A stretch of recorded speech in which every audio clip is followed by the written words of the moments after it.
परम सत का योग। गुरु प्यारी साध संगत जी, राधा स्वामी जी। संगत जी, सबसे पहले आप सबको प्रेम से नमस्कार। आज के इस वीडियो में हम एक ऐसी बात करने जा रहे हैं जिसकी चर्चा इस समय हर जगह चल रही है। लोग जगह जगह पूछ रहे हैं, क्या गुरु महाराज अब दर्शन नहीं देंगे? क्या अब सत्संग नहीं होगा? क्या अब वे सामने नहीं आएंगे? इन सवालों में संगत में एक हलचल सी मचा दी है। कुछ लोग अंदाजे लगा रहे हैं, कुछ अफवाहें फैला रहे हैं। लेकिन सच्चाई क्या है, ये जानना बहुत जरूरी है।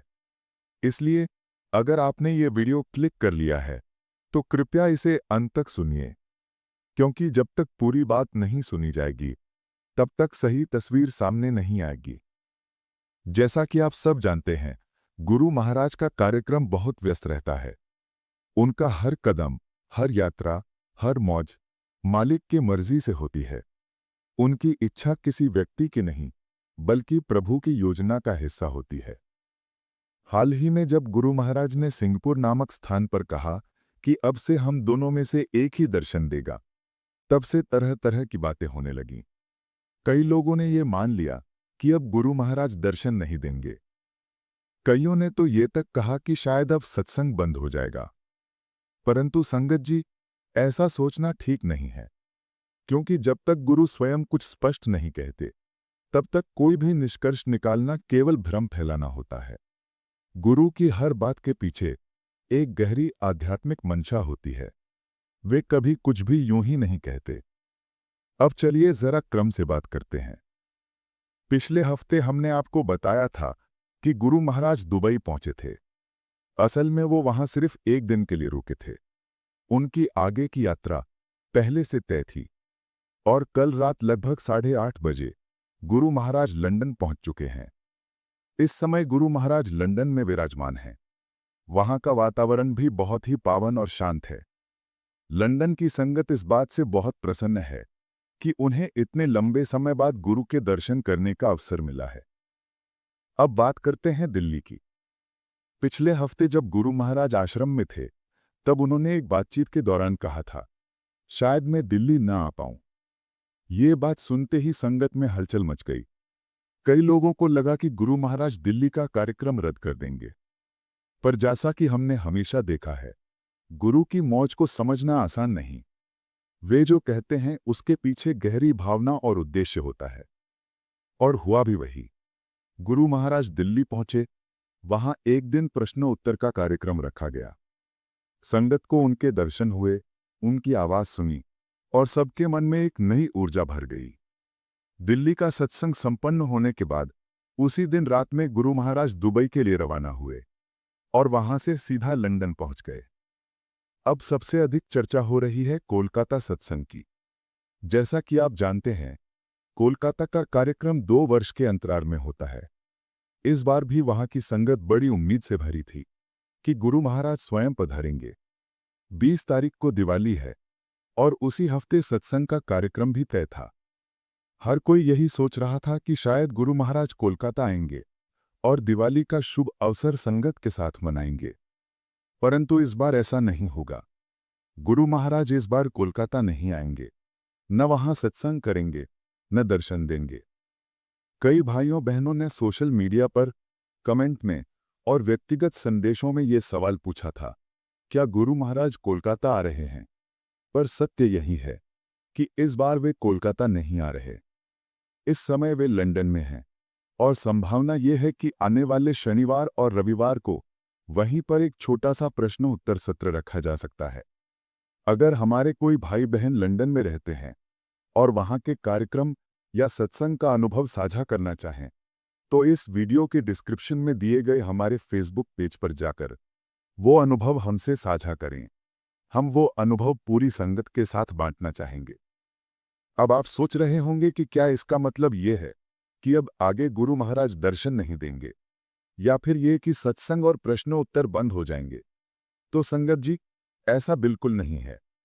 ऐसी कोई पुष्टि या घोषणा गुरु महाराज की ओर से नहीं आई है। ये सब केवल अफवाहें हैं। सिर्फ इतना हुआ है कि इस बार कोलकाता में गुरु महाराज स्वयं नहीं आएंगे। बाकी उनकी मौज, उनकी योजना उनकी कृपा सब वैसी ही है जैसी पहले थी। अब जरा कार्यक्रम की जानकारी पर भी नजर डाल लें। कोलकाता का सत्संग 18 और 19 तारीख को निर्धारित है। 2 वर्षों के बाद ये आयोजन हो रहा है, इसलिए वहां की संगत अत्यंत उत्साहित है। इस बार वहां गुरु महाराज की जगह पर हजूरी संत को ये जिम्मेदारी दी गई है कि वे संगत का मार्गदर्शन करें। शनिवार को वो ओपन कार दर्शन और प्रश्नोत्तर का कार्यक्रम करेंगे और रविवार को मुख्य सत्संग आयोजित किया जाएगा। हालांकि इस बार नामदान का कार्यक्रम नहीं होगा।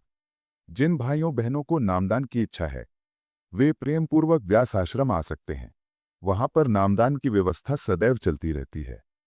संगत जी, हमें याद है गुरु महाराज कई बार अचानक सत्संग रख देते हैं। बिना किसी पूर्व सूचना के वे संगत को दर्शन दे देते हैं।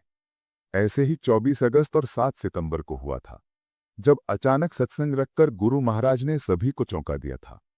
यहां तक कि 8 जून को भी उन्होंने अचानक दर्शन दिए। उस दिन सुबह वे कार से दर्शन दे रहे थे।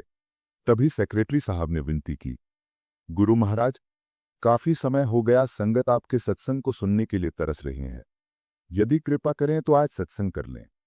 गुरु महाराज मुस्कुराए और बोले, क्या तुम लोग तैयारी कर लोगे? सेक्रेटरी साहब ने तुरंत कहा, जी सच्चे बादशाह, हम सब तैयार हैं। तब गुरु महाराज ने मुस्कुराकर कहा, असल में तैयारी कौन करवाता है? सेवादार तो बस माध्यम होते हैं, तैयारी तो मालिक खुद करवाते हैं। और फिर उन्होंने कहा, ठीक है, कार्यक्रम रख लो। बस इतना कहना था। और कुछ ही घंटों में जब गुरु महाराज का संदेश फैला तो सोशल मीडिया और व्हाट्सएप पर हर जगह यही खबर थी, आश्रम में आज सत्संग होने वाला है। लोगों में खुशी की लहर दौड़ गई। हर कोई कह रहा था, गुरु महाराज ने कृपा कर दी। अब संगत जी, आइए इस चर्चा के साथ हम एक बहुत प्यारी घटना की ओर चलते हैं। ये एक ऐसी कहानी है जो हमें गुरु की ममता, उनका प्रेम और उनकी अंतर्यामी शक्ति का एहसास कराती है। ये घटना पुराने समय की है। कहते हैं उस समय गुरु महाराज के एक बहुत ही प्रेमी सेवादार हुआ करते थे। वो सेवक शरीर से थोड़ा कमजोर थे। उनकी एक टांग काम नहीं करती थी, परंतु उनके मन में इतनी श्रद्धा और भक्ति थी कि उन्होंने अपनी कमी को कभी बाधा नहीं बनने दिया। उनका जीवन ही सेवा था। हर सुबह जब सूरज की पहली किरण गांव पर पड़ती, वो सेवक अपनी बैसाखी का सहारा लेकर गांव से आश्रम की ओर निकल पड़ते। एक हाथ में छाछ का बर्तन और दूसरे हाथ में बैसाखी। उनका एक ही लक्ष्य था, किसी भी तरह दोपहर के लंगर से पहले आश्रम पहुंच जाना, ताकि वे गुरु महाराज को अपनी बनाई हुई छाछ भेंट कर सकें। गुरु महाराज को छाछ पीना विशेष रूप से पसंद नहीं था, पर जब वो उस सेवक को प्रेम से छाछ लाते देखते तो कभी मना नहीं करते। हर बार मुस्कुराकर थोड़ा सा स्वाद लेते, क्योंकि वो स्वाद छाछ का नहीं, उस सेवक के प्रेम का होता था। गुरु महाराज कई बार दोपहर में लंगर से पहले उस सेवक का इंतजार करते। एक दिन भी ऐसा नहीं गया जब वो सेवक आश्रम न आया हो। लेकिन एक दिन कुछ ऐसा हुआ जिससे ये प्रेम कहानी हमेशा के लिए यादगार बन गई। उस दिन जब वो सेवक गांव से निकल रहा था तो रास्ते में गांव के सरपंच ने पूछा, कहाँ जाता है तू हर दिन ये छाछ लेकर? सेवक ने मुस्कुराकर कहा, मैं अपने गुरु महाराज के आश्रम जाता हूं। मेरे गुरु महाराज मेरी छाछ के बिना लंगर नहीं करते। ये सुनते ही सरपंच और उसके साथी हंसने लगे। वे बोले, क्या तेरा गुरु इतना शक्तिशाली है? सेवक ने शांत स्वर में कहा, हाँ, मेरे गुरु बहुत शक्तिशाली हैं। वे चाहे तो कुछ भी कर सकते हैं। ये सुनकर सरपंच ने उसका मजाक उड़ाया और उसकी बैसाखी छीन ली। कहा, अगर तेरा गुरु इतना शक्तिशाली है तो उससे बोल अपनी टांग ठीक करवा ले। सेवक ने श्रद्धा से उत्तर दिया, सरपंच जी, मेरे गुरु ने मुझे सेवा करने का अवसर दिया है। मेरे लिए यही सबसे बड़ा वरदान है। मुझे उनसे कुछ और नहीं चाहिए। सरपंच को यह बात समझ नहीं आई। वो हंसता रहा और काफी देर तक उसे तंग करता रहा। अंत में बैसाखी फेंककर वापस दे दी। सेवक ने श्रद्धा से बैसाखी उठाई और धीमे धीमे आश्रम की ओर चल पड़ा। चलते हुए उसके मन में एक ही बात घूम रही थी, आज बहुत देर हो गई। पता नहीं गुरु महाराज ने लंगर खाया होगा या नहीं। कहीं मेरी वजह से उन्होंने बिना छाछ के ही भोजन तो नहीं कर लिया। आश्रम पहुंचते पहुंचते उसका शरीर थक चुका था, पर मन की लगन अडिग थी। उधर गुरु महाराज के सामने लंगर रखा गया। पर वे चुपचाप बैठे रहे। काफी समय बीत गया। सेवादारों ने विनम्रता से पूछा, गुरु महाराज, आपने लंगर आरंभ क्यों नहीं किया? गुरु महाराज ने मुस्कुराकर कहा, आज मेरा वो सेवक छाछ लेकर नहीं आया। जब तक वो नहीं आएगा मैं लंगर नहीं खाऊंगा। ये सुनकर सब हैरान रह गए। कितने ही सेवक थे वहां, पर गुरु महाराज को तो वही एक सेवक याद था। थोड़ी देर बाद वही सेवक हांफता हुआ पहुंचा। उसकी आंखों में आंसू थे। गुरु महाराज ने प्रेम से पूछा, क्या हुआ बेटा, आज देर कैसे हो गई? सेवक झिझका, सोचने लगा कि अगर मैंने सच बता दिया तो कहीं गुरु महाराज मेरी सेवा न छीन लें, इसलिए बोला, जी कुछ कहा